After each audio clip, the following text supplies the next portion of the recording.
Vallahi biz burada esnaf olarak uzun süreden beri ben burada işte esnafçılık yapıyorum.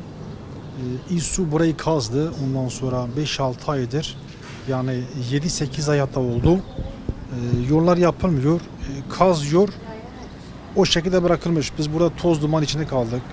Yetkililere o kadar seslenmemize rağmen kimse derdimize çare bulamadı.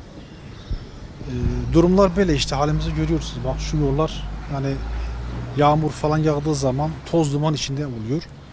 Biz esnaf olarak da burada bir zor durumda yani kaldık.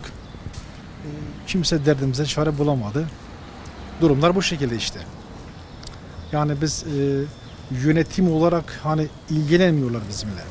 Sarnıç'tan ilgilenmiyorlar. Halimiz ortada yani.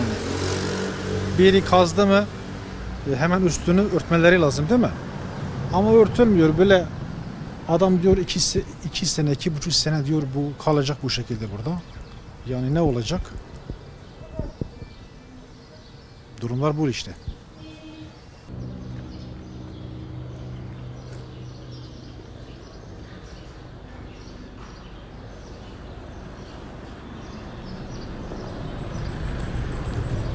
Hani bizim çocuklar mesela burada bu yol kapalı ya şu an açılmış işte.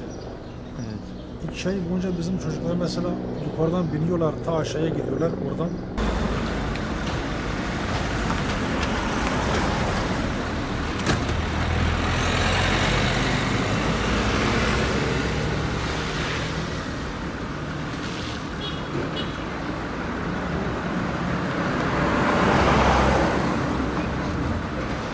Vallahi kardeşim burası 5-6 aydır böyle İSSU tatlı su altyapısını değiştirme vaadiyle şey yaptı, kazdı.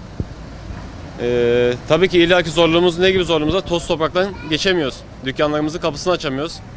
Açsak gıda sattığımız için ürünlerimiz toz toprak oluyor.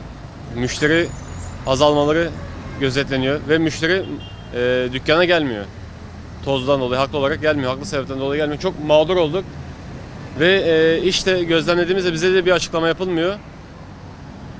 İSSU'yu aradığımız zaman sadece tankerlerle aynı böyle eski köy sistemi gibi tankerlerle sulama oluyor. Geçiştirmeler oluyor. Başka yani çok büyük sıkıntılar oluyor. Gördüğünüz gibi zaten yollar hepsi bozuk. Yani öyle gibi sıkıntılarımız var kardeşim.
Yüzgün abi,